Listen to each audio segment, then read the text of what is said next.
کیا فرماتے ہیں علماء دین و مفتیان شرعی متین اس بارے میں کہ قرآن پاک میں ہے کہ نیند میں روح جسم سے نکل جاتی ہے۔ یہاں سوال یہ ہوتا ہے کہ نیند میں روح جسم سے جدا ہو کر کہاں جاتی ہے؟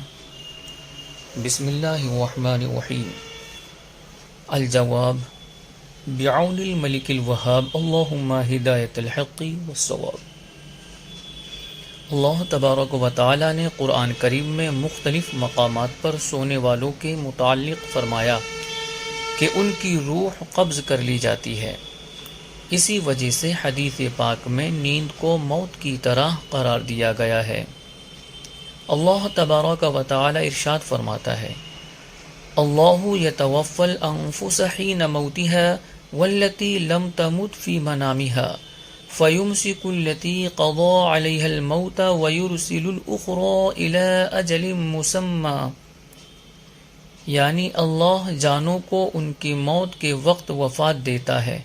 اور جو نہ مریں انہیں ان کی نیند کی حالت میں، پھر جس پر موت کا حکم فرما دیتا ہے اسے روک لیتا ہے اور دوسرے کو ایک مقررہ مدت تک چھوڑ دیتا ہے۔ ایک اور مقام پر فرمایا، وَهُوَ الَّذِي يَتَوَفَّاكُم بِاللَّيْلِ وَيَعْلَمُ مَا جَرَحْتُم بِالنَّهَارِ ثُمَّ يَبْعَثُكُم فِيهِ لِيُقْضَىٰ أَجَلٌ مُّسَمًّى، اور وہی ہے جو رات کو تمہاری روحیں قبض کر لیتا ہے اور جو کچھ تم دن میں کماتے ہو اسے جانتا ہے، پھر تمہیں دن کے وقت اٹھاتا ہے تاکہ مقررہ مدت پوری ہو جائے۔ حضرت جابر رضی اللہ تعالی عنہ سے روایت ہے، رسول اکرم صلی اللہ تعالی علیہ وآلہ وسلم نے ارشاد فرمایا، النوم اخو الموت، یعنی نیند موت کی بہن ہے۔ اب یہ سوال کہ روح بدن سے نکل کر کہاں جاتی ہے، تو اس کے متعلق المعجم الاوسط، شعب الایمان اور المستدرک للحاکم وغیرہ کتب احادیث میں مذکور ہے کہ بندہ جب سوتا ہے تو اس کی روح عالم بالا میں عرش کی طرف چلی جاتی ہے، پھر جو باوضو سوتے ہیں ان کی روحوں کو عرش الہی کا قرب نصیب ہوتا ہے اور عرش کے پاس سجدہ کرنے کی اجازت مل جاتی ہے، اور جو طہارت کے بغیر سوتے ہیں، بے وضو سوتے ہیں، ان کی روحوں کو سجدہ کرنے کی اجازت نہیں ملتی، اور ایک روایت کے مطابق وہ عرش سے دور کہیں سجدہ کرتی ہیں۔ المعجم الاوسط میں ہے کہ جب کوئی بھی مرد یا عورت گہری نیند سو جاتا ہے تو اس کی روح عرش کی طرف بلند ہو جاتی ہے، پس جو عرش سے الہی کے پاس اٹھتی ہیں تو اس وقت کے خواب کی تصدیق کی جائے گی، اور جو عرش سے دور اٹھتی ہیں اس وقت کے خواب کی تکذیب کی جائے گی۔ حضرت سیدنا ابو درداء رضی اللہ تعالی عنہ سے روایت ہے، فرماتے ہیں کہ جب انسان سو جائے تو اس کی روح عالم بالا کی طرف بلند ہو جاتی ہے، یہاں تک کہ اسے عرش تک پہنچا دیا جاتا ہے، پس اگر وہ باطہارت ہو، باوضو ہو تو اسے سجدہ کرنے کی اجازت دی جاتی ہے، اور اگر جنوبی ہو، ناپاک ہو، جس پر غسل فرض ہو، ایسا ہو تو سجدہ کی اجازت نہیں دی جاتی۔ شعب الایمان میں ہے، حضرت عبداللہ بن عمر بن عاص رضی اللہ تعالی عنہ فرماتے ہیں کہ نیند کی حالت میں روحیں بلند ہو جاتی ہیں اور انہیں عرش کے پاس سجدہ کرنے کا حکم ہوتا ہے، تو جو پاک ہوتی ہیں انہیں عرش کے پاس سجدہ کرنے کا حکم ہوتا ہے، اور جو پاک نہیں ہوتی وہ عرش سے دور سجدہ کرتی ہیں۔ یہاں سوال پیدا ہوتا ہے کہ جب روح بدن سے نکل جاتی ہے تو پھر انسان زندہ کیسے رہتا ہے؟ اس کے مختلف اعتبار سے جواب دیے گئے ہیں۔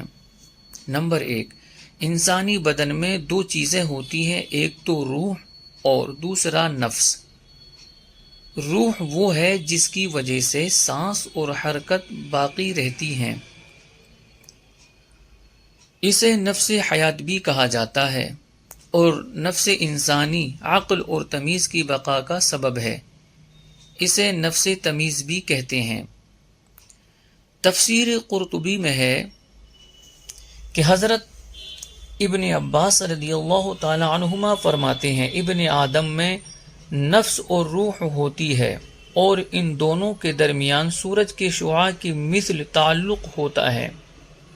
پس نفس وہ ہے جس کے ذریعے عقل اور تمیز ہوتی ہے اور روح کے ساتھ سانس اور حرکت باقی رہتی ہے۔ پس جب بندہ سو جاتا ہے تو اللہ تبارک و تعالی اس کا نفس قبض فرما لیتا ہے، اس کی روح قبض نہیں فرماتا۔ تفسیر بغوی میں ہے کہ وہ جو نیند کے وقت موت طاری ہوتی ہے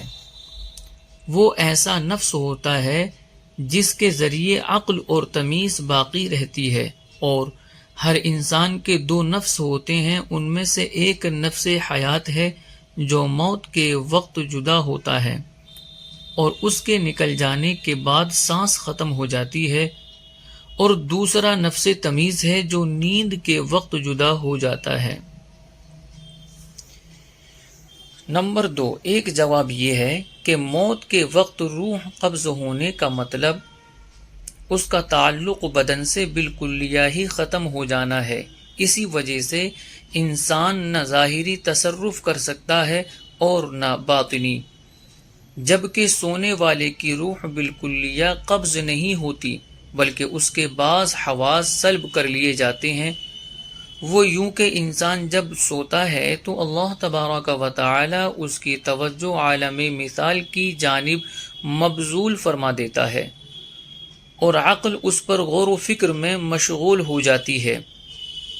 اور یوں اس کی سوچنے سمجھنے کی صلاحیت ختم ہو جاتی ہے، لیکن